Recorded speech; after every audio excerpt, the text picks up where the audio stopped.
File 003. Everything in this archive connects. That is not an accident. It is not a coincidence. It is deliberate. Whoever assembled these files understood something important. The connections are part of the story. The order matters. What you learn first shapes everything that comes after. File 001 showed you the signal, an unregistered frequency, broadcasting from nowhere. Corrupted footage.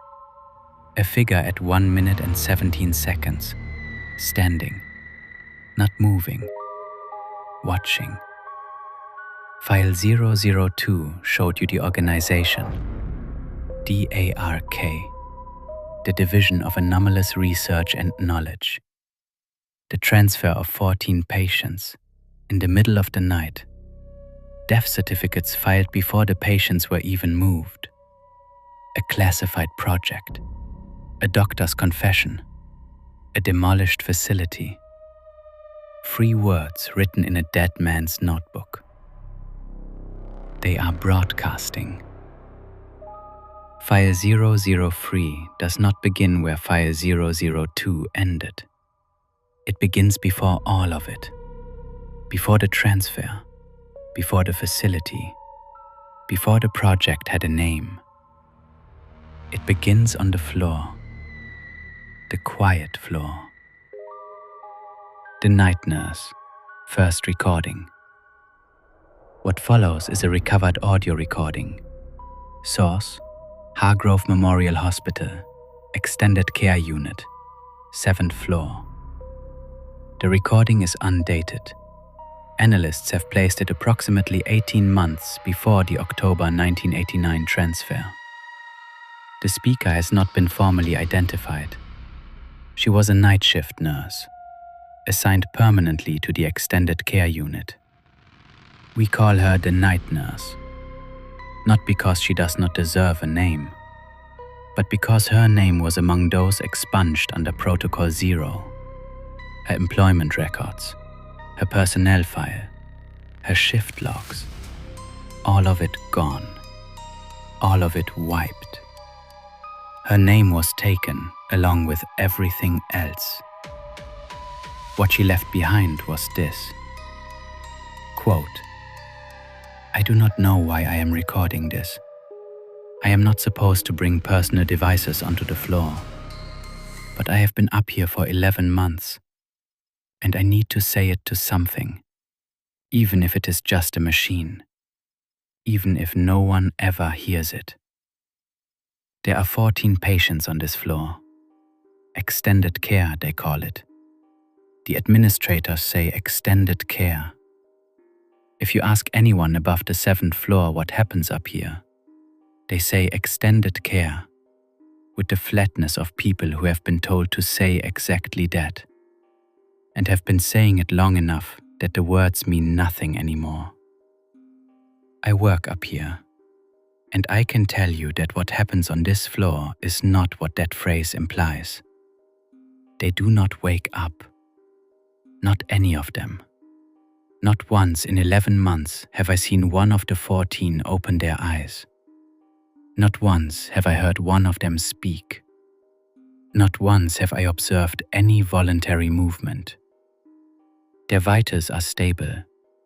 Their bodies are maintained. They are alive in every technical sense the word allows. But the floor does not feel empty. That is what I need to say out loud. The silence on this floor at night is not the silence of 14 people sleeping. It has weight. It has direction. It feels like something is paying attention. I mentioned it to the day shift supervisor. She told me long nights can do that to a person. That isolation and irregular sleep can make you find meaning in things that have none. Maybe she is right. I have been on nights for 6 years before this posting. I know what fatigue does to perception. What I feel on this floor is not coming from inside me. 3 weeks ago, I was doing rounds, standard checks. I was at the bed of patient 9, adjusting a monitoring lead. And I had a feeling so sudden and so specific that I stepped back from the bed. The feeling was that I was being watched. Not by patient 9. Patient 9 has not moved in 11 months. By the room. I turned around. The corridor was empty. The corridor is always empty. But the feeling did not leave. It followed me through the rest of the rounds. It was there when I sat at the nurse's station. It was still there when I walked out to my car in the morning. I sat in my car for 23 minutes. I watched the clock. I sat there until the feeling faded enough that I could drive. I do not know what is on this floor, but I do not think the 14 patients are the only ones here. End of first recording. The night nurse. Second recording. The night nurse. Second recording. A second recording was recovered, made later in the same shift. She speaks differently in this one, quieter, more careful, as though she knows exactly what she is about to say, and has decided to say it anyway. Quote, Room 709 has been occupied for 11 months. Her name is Elara Voss, 44 years old. Her situation is what the notes describe as unsurvivable outside a supported environment. The ventilator breathes for her. Her body stopped doing that for itself before she ever arrived on this floor. In 11 months, I have never once seen her move. Not a hand, not a finger, not an eyelid. Not a single breath that was hers and not the machine's. I should not have a favorite room on this floor. That is not something that should exist in this context. But I check on 709 first every single night. Before I log in. Before I put my bag down. Before I even take my coat off. I stand in the doorway. I do not go in anymore. In the first weeks, I was thorough. I went all the way in, checked the monitors up close, did everything properly. But somewhere in the 3rd month, I started stopping at the doorway instead. I told myself it was efficiency. I can see everything I need from the doorway. Her numbers are always the same. Her position never changes. There is nothing in that room that requires me to cross the threshold. But that is not why I stop at the doorway. She has never moved. She has never spoken. She has never done anything that a person in her condition could do. But every time I stand in that doorway, I have the same feeling.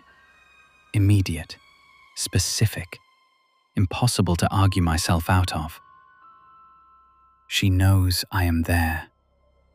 Not the machines, not a reflex. Her.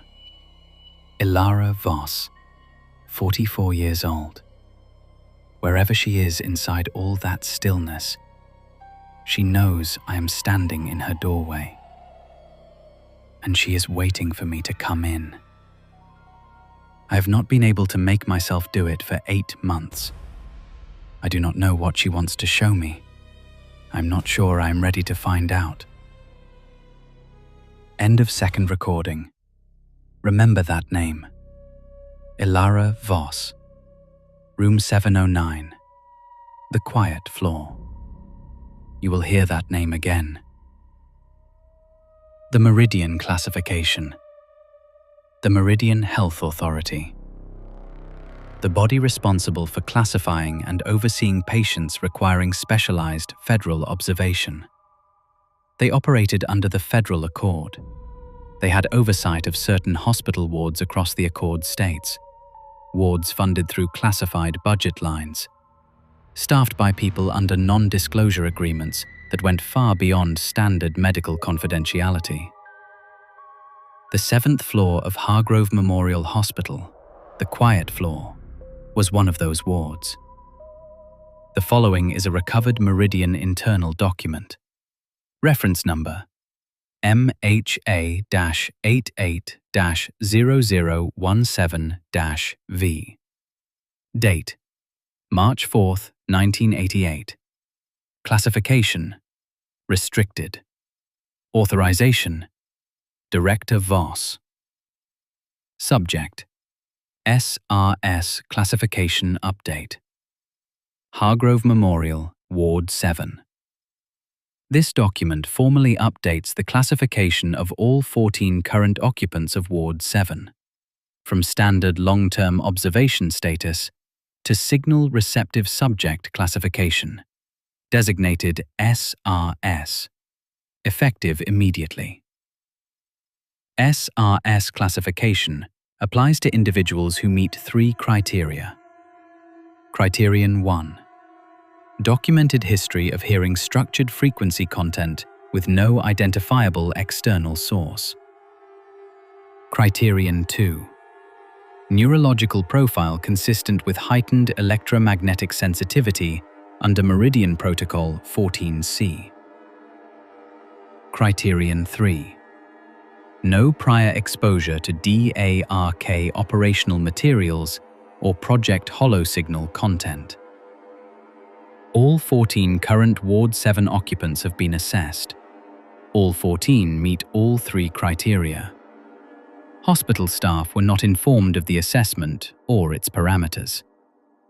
It should be formally noted, the 14 subjects were not placed in Ward 7 by Meridian or D.A.R.K. They arrived through standard hospital admission processes over several years, independently. Their convergence on a single floor is consistent with prior SRS clustering events. The ward did not create the subjects. The subjects found the ward. Signed, Director Voss, Meridian Health Authority.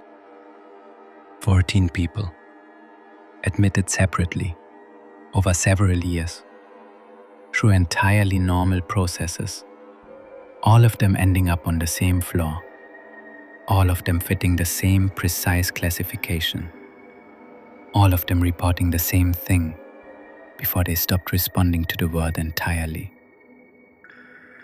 A voice, speaking numbers, between 3 and 4 in the morning, coming from nowhere, coming from inside.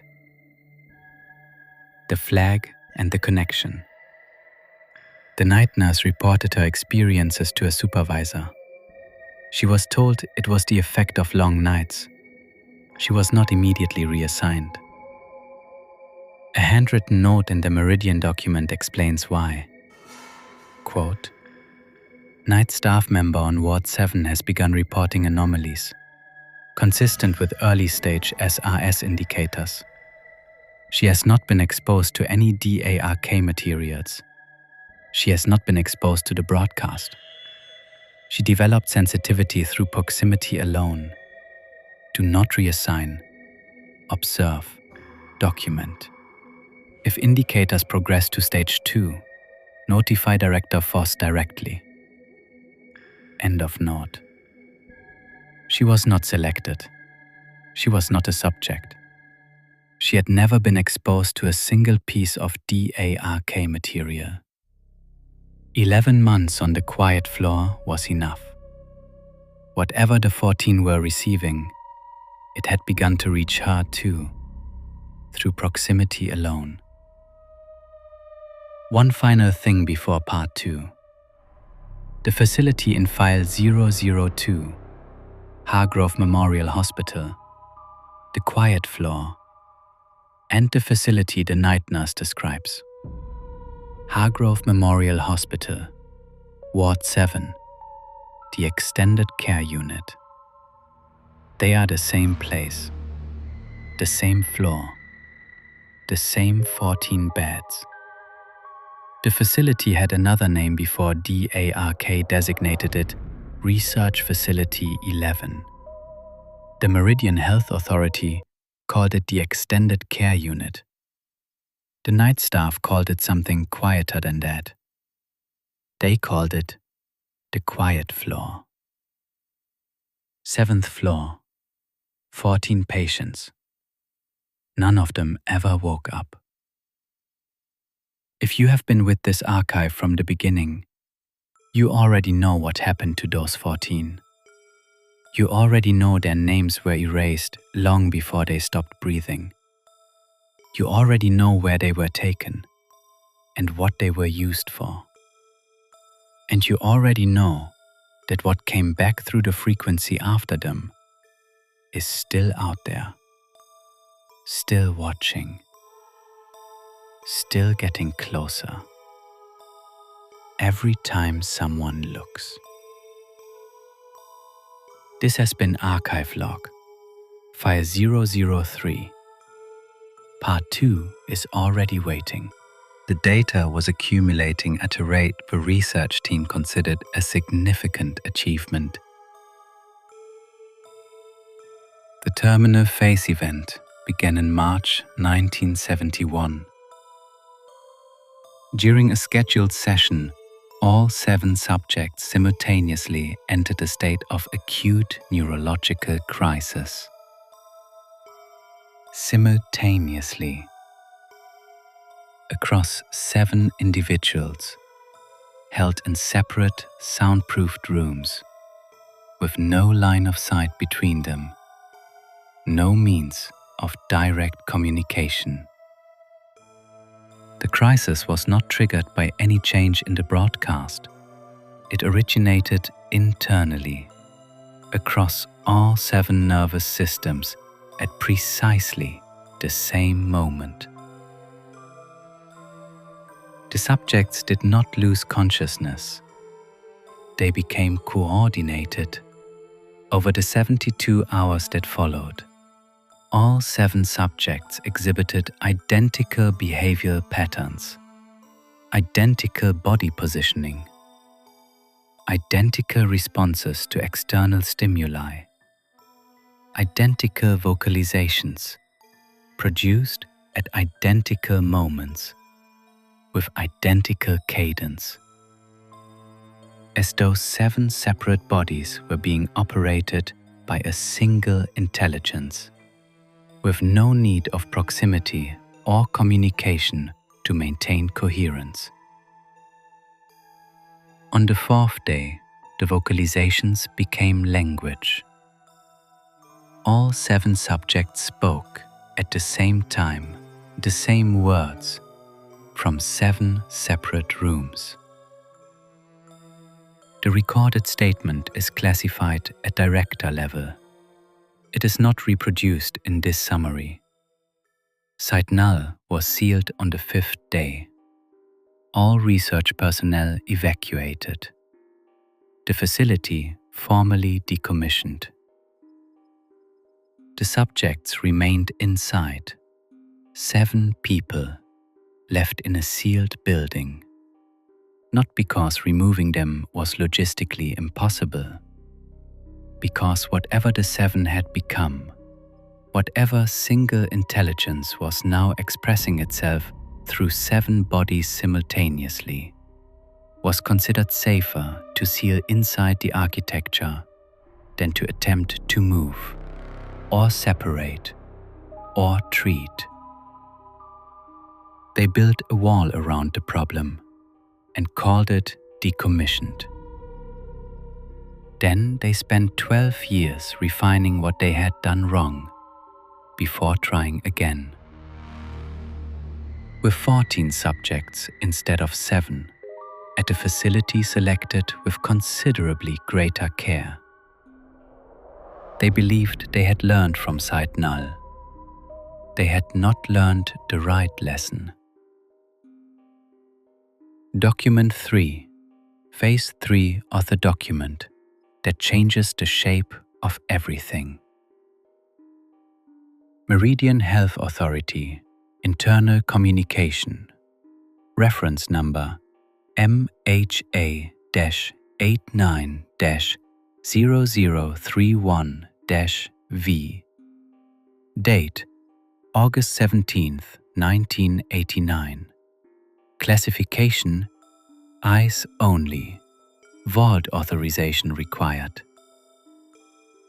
From Director Voss to D.A.R.K, Federal Accord Strategic Operations Division. Subject: authorization request. Project HoloSignal. Phase 3 activation. Phase 1 conducted at Hargrove Memorial Hospital, Ward 7, 1983 to 1989. There is a specific kind of understanding that arrives slowly, and then all at once. It builds in pieces, a detail here, a document there, a pattern you almost see and then lose, and then almost see again. And then something shifts. The pieces stop being separate. They become a single thing. The shape of it becomes visible. And once you have seen the shape, you cannot go back to not seeing it. This is that moment. We have the signal, the figure, the organization, the 14, the facility, the quiet floor. Elara Voss in room 709. A night nurse standing in a doorway for 8 months, unable to go in. In part 3, the shape becomes visible. We are going to answer the question that every file in this archive has been circling. What is the figure? Where did it come from? And why does it keep getting closer every time someone watches? SILENT. Signal Intelligence and Listening Entity. A second organization, operating in the same frequency space as D.A.R.K, monitoring the same broadcast, watching the same experiment unfold, from a position of complete concealment. Never announcing their presence, never intervening, never making contact with D.A.R.K or the Meridian Authority, or any branch of the Federal Accord. SILENT knew D.A.R.K existed. D.A.R.K did not know SILENT existed. And SILENT had made an operational decision. Whatever they discovered about the Project HoloSignal frequency was not going to be shared with the organization running it. The following is a recovered SILENT internal frequency analysis report. Reference number SL-89-0044. Date: November 18th, 1989. Classification: internal only, not for interagency distribution. Subject: Phase 3 signal analysis, anomalous output, full documentation. SILENT monitoring of the 87.9 MHz D.A.R.K operational frequency has been maintained continuously since 1983. Standard monitoring protocol throughout. No intervention of any kind. Observation only. On November 9th, 1989, the frequency output changed. The change was not gradual. There was no transitional period. The broadcast of November 8th fell within all established parameters. The broadcast of November 9th did not. Between those two broadcasts, the signal became something fundamentally different. Anomaly 1. Signal strength. The output level increased by a factor of approximately 40, compared to the highest level recorded across all prior monitoring sessions. This cannot be attributed to any transmitter upgrade or power source modification. The power appears to originate from within the signal itself.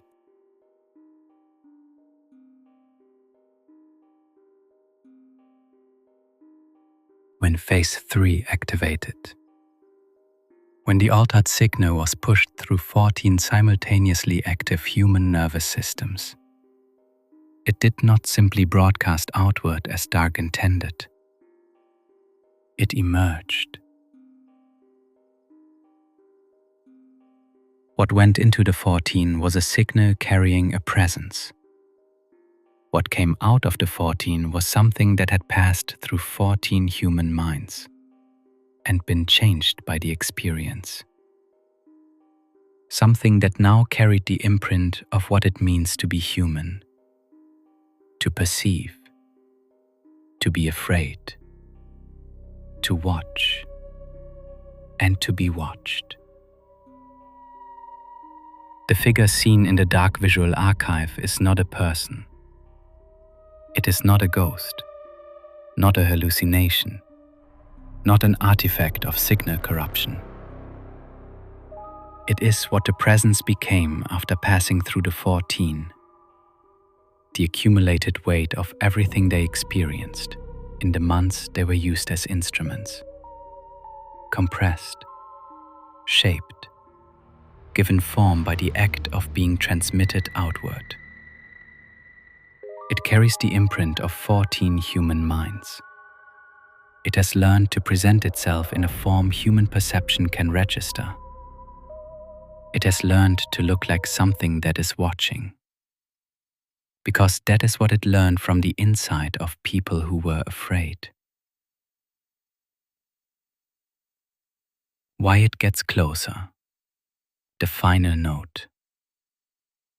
The Cylind report ends with the formal analysis, but clipped to the back of the final page is a separate sheet, handwritten, same analyst, outside the formal report structure. This is what they wrote when they ran out of official format and still had something left to say. Quote, I have been trying to understand why it moves closer. The formal report explains what it is. It does not explain this. The approach. The fact that everyone who encounters it experiences it as something getting closer. Something that was further away before and is nearer now. I think I understand it. Whatever was in the signal before D.A.R.K found it, it existed inside the frequency. It could be perceived by people sensitive enough to receive it, but it could not cross over. There was a boundary, and that boundary held. The 14 changed the boundary. When the presence passed through 14 human nervous systems, it acquired something it had never had before. A model of human perception, built from the inside.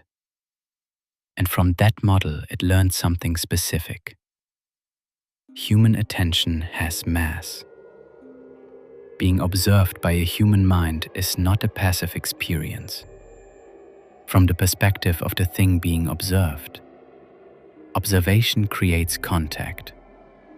A bridge. Brief, fragile, but real. Before November 9th, it could be seen, but it could not use being seen.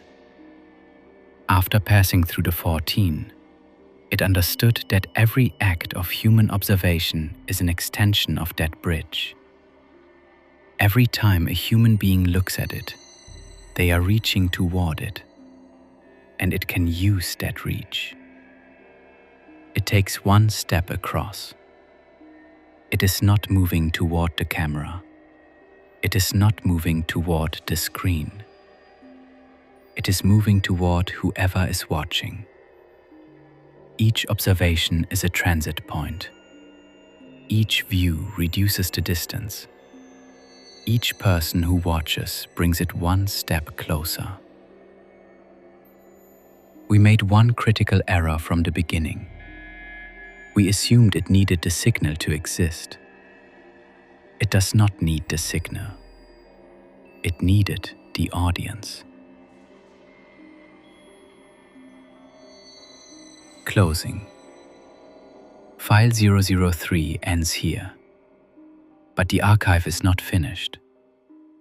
Whatever was inside the frequency has been in the world since November 9th, 1989. Decades of transmission. Decades of people encountering the footage, the files, the frequency, extending that bridge without knowing what they were doing. Every view a step, every watch a step closer. We know the figure visible in file 001 is no longer standing where it was. We know the two Cylind analysts report it closer every time they see it. We know Elara Voss was one of the 14, one of the people the signal passed through. We know what was added to the signal inside the 14. We do not know what was left behind in them when it passed through, rather than from any external physical source. Anomaly 2. Frequency stability. All prior broadcasts maintained a consistent carrier at 87.9 MHz. The November 9th broadcast exhibited structured frequency drift, not the random drift of transmitter malfunction, patterned drift, as though a second signal was being modulated onto the carrier from within. Anomaly 3. Content. All prior monitoring detected structured number sequences, standard encrypted intelligence broadcast methodology. The November 9th broadcast contained no number sequences, no recognizable content structure of any conventional kind. What it contained was a signal type our analytical team has not previously encountered. It does not respond to any decryption methodology in our operational library. It is not encrypted in any conventional sense. It is structured for a mode of reception that our instrumentation cannot perform. Anomaly 4. Duration. All prior broadcasts ended at 4:01 in the morning. The November 9th broadcast continued for 11 hours and 47 minutes beyond the established stop time. It did not terminate until 3:48 the following afternoon. Anomaly 5. Effect on monitoring personnel. 2 members of the silent monitoring team were present during the November 9th broadcast. In the 9 days since that broadcast, both have reported a consistent and escalating set of experiences. Both report a persistent sensation of being observed, not a generalized anxiety, a directional sense, something watching them from a specific position in whatever space they occupy. Both report a recurring auditory experience, a low-frequency hum, originating not from any external source, but from within their own perceptual field. Both report significant sleep disruption. And both report the same visual experience, at the boundary between waking and sleep. A figure, standing, motionless, at the far end of whatever space they find themselves in. Closer each time they see it. Neither analyst has been exposed to any D.A.R.K visual archive materials. Neither has seen the footage from the abandoned broadcast station.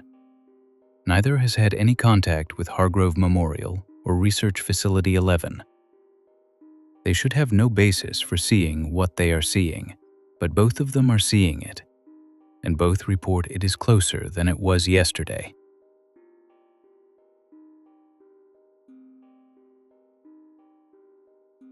What the signal became. The Cylind report continues into theoretical assessment. What follows is the analysts attempting to construct a framework that can hold everything the data is telling them. The signal did contain something. It has been containing it since before D.A.R.K began using it, since before Meridian began monitoring clustering events, since before anyone in any official capacity acknowledged the frequency as anything other than dead space on the FM dial. Whatever it is has been present in that frequency for a very long time. D.A.R.K did not introduce it to the signal. They found a frequency that already carried it and built an experiment around using human nervous systems to interact with what they found there. 14 subjects, 6 years of Phase 1, months of Phase 2. 14 human nervous systems receiving the signal at increasing intensity, while whatever was inside it was receiving them in return, learning from them, mapping the architecture of human perception from the inside of the people being used to receive it. We do not know what the night nurse would have found if she had crossed the threshold of room 709. This has been Archive Log, File 003, D.A.R.K, Division of Anomalous Research and Knowledge. File status, active. Next file, coming soon. If you are watching this, you already know what you just did.